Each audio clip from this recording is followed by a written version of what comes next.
The Ministry of Health has received a donation of an ambulance from the European Union and IGAD as part of the EU-IGAD response to health as social economic impact of COVID-19. The ambulance will be handed over to Turkana County.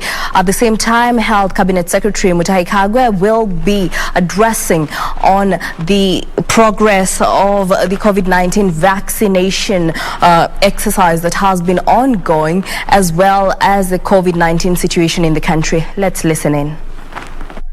The Republic of Kenya, Fatuma Adan.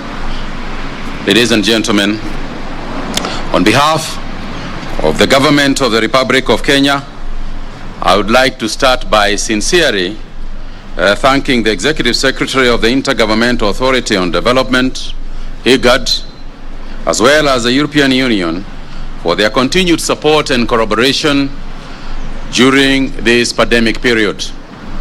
I want to recognize the greatly appreciate IGAD as well as the European Union for the support towards the COVID-19 pandemic, and the support they have given us has been both in kind and in cash.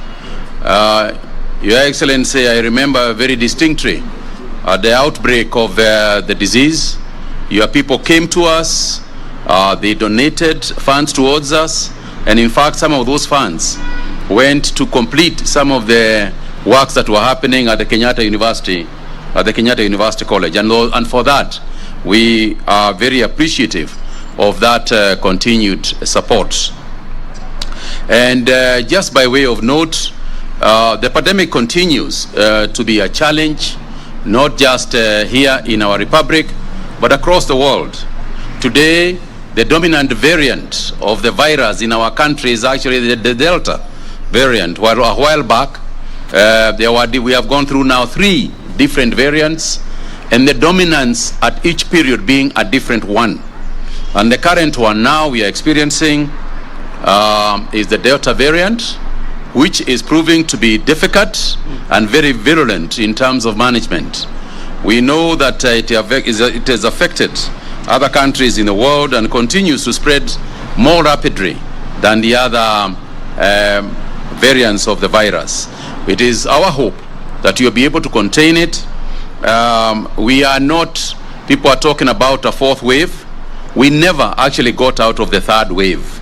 So it is we are experiencing currently a spike in the country with about a positivity rate of about 11 to 14%, and therefore we continue to be careful and observe strict measures in our country just to make sure that the pandemic is contained.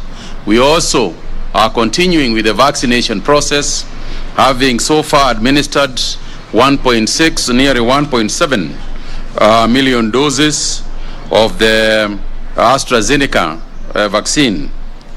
We have used about 650,000 people have received the 2nd dose of the AstraZeneca vaccine. And the challenge we continue to have is one of the supply constraints. And we are ready and can take up a huge chunk of the vaccinations per day. However, we are also looking at a brighter future, knowing that we are receiving a substantial quantity of doses in the country, including nearly 1.8 million doses of Pfizer and some Johnson & Johnson vaccines as well. We know that the flow of the Johnson & Johnson vaccines will be on monthly basis to begin with, towards the 13 million that we have acquired through the government. But we are also hoping that the international community will continue to cooperate on the supply of the vaccines. We are also particularly excited about your support with the ambulance today. We know that IGAD has been in the forefront of dealing with intergovernmental issues, particularly cross-border issues. Your Excellency, what we would like to do is to enhance cross-border health management. We a while back had a meeting here on the issue of the cross-border malaria containment.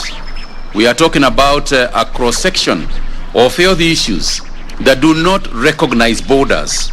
And through IGAD, we know that there are several that we can be able to address, and there are several that we can get assistance from your office in order to cross into each other's territories to deal with diseases. Because essentially, that is what we are here for.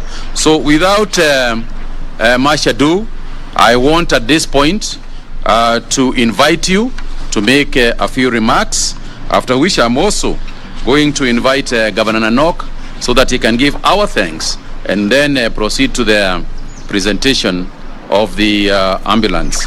Do you want to? No, use this. Yes.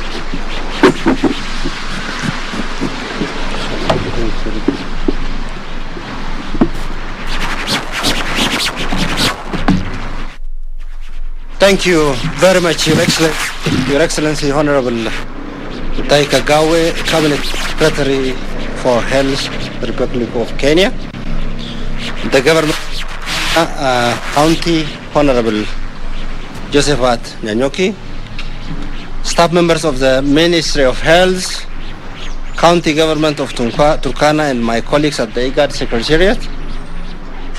Good afternoon. It is indeed a singular privilege, Your Excellency, to preside over this special official handover ceremony of the advanced ambulance aimed to mitigate the impact of COVID-19 pandemic in Turkana County as well as the Republic of Kenya and the IGAD region at large. Your Excellency, you have mentioned a very important issues that which I fully concur. IGAD is an organization of 8 member states who is working very closely in multi-sectorial sectors. Specifically on this pandemic, we were working very closely with our member states from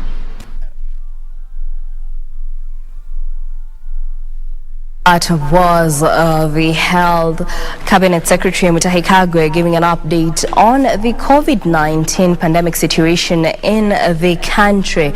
Well, he mentioned that the dominant variant in the country is the Delta variant, at the same time stating that the country is currently experiencing a positivity rate of around 11 to 14%, and as of now, at least 1.7 million doses have been administered. That is at the same time, more vaccines are expected in the country. We shall be bringing you more updates in our subsequent bulletins of